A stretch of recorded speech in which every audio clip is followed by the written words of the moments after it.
Hello everyone, welcome back. In this segment, we are going to look at new topic which is common grammar usage for process explanation. Upon completing this lesson, you should be able to demonstrate the use of imperatives and passive voice in explaining a process. Now, let's start. Let's take a look at imperatives. The imperative tells someone to do something or to give instructions. The imperative helps you avoid using the word you too much. Imperatives also used to give warnings. Example: get a pot big enough to hold one egg. The highlighted word in red is actually the imperative verb get. You do understand the instruction get a pot without having to use the word you. Let's take a look at the next example. Fill the pot 4/5 full with water. The same thing. The instruction is clear. Fill. Next one is put in the egg. Put the pot on the stove. Turn the heat to high and wait until the water boils. Boil the egg in the water for 3 minutes. So these are all imperative verbs. Get, fill, put, turn, and boil. It tells you to do something without having to use the word you. Oh, there's another one. Take the egg out of the pot. It's the same imperative verb. Now, let's look at the second example. Press the button to select the drink you want. Press is the imperative verb.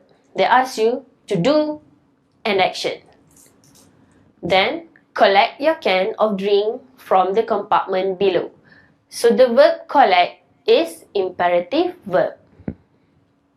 I hope you are clear on imperatives. Now, let's move on to passive voice. If imperative tells you how to do something, passive voice shows that an action is done. And the passive avoids saying who or what does the action. Basically, passive voice contains verb to be plus past participle. Now, when we describe a process or procedure, we usually use the present passive construction. For example, first, a small pot is filled 4/5 full with water. The egg is placed in the water. The pot of water is put on the stove. Then, the heat is turned to high. When the water is boiling, the egg is boiled for 3 minutes. Finally, the egg is taken out of the pot.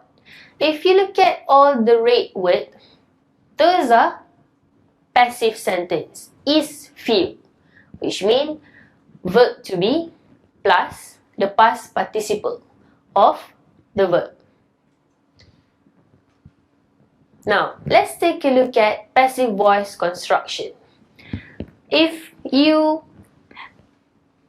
remember, in imperative, we use only the basic verb, which is put, fill, get. But when we come to passive voice, we change it with verb to be and past participle.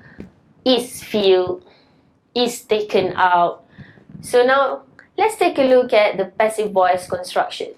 This is simple present tense. First of all, you have to understand the basic sentence structure, which is for active voice, subject, verb, and object. For passive voice, object, verb and subject. Now, look at the first example. Ali eats the red apple. Ali is the subject. The verb is eats. And the object is the red apple. Now, look at the passive voice. The red apple is eaten by Ali. If you look at the active voice, Ali is at the beginning of the sentence. Now, Ali has been moved to the end of the sentence. Now, the red apple has become the object. For passive voice, the red apple must be in front because that is the object. And is it plural or singular? Red apple means only one. When it is one, you can use is. If it is plural, you can use are. And then plus the past participle of the word eat. The past tense is ate. Past participle is eaten. So passive voice, you must use the past participle of the word. In this case, it will be eaten. The red apple is eaten by Ali. Now, look at the second example. Once a week, Tom cleans the house. Tom is singular, so that's why the verb clean become cleans. One person, the house. And then when you change it into passive voice, the house become the object. You have to put it in front of the sentence. The house, which means only one house, singular, so you will have to use is. Cleaned. Clean with ed is the past participle of the word clean. So there you go. I hope you are clear on the passive voice construction. Now, let's take a look at past participle. There are two types of verbs. We have regular verbs and also irregular verbs. For regular verbs, it is easy for you to find the past participle of the word. For example, the word accept. The past tense is accepted. The past participle also accepted. For regular verbs, most of the time, the past tense, you will just add ed at the end of the word. And the past participle also will be the same. Just add ed.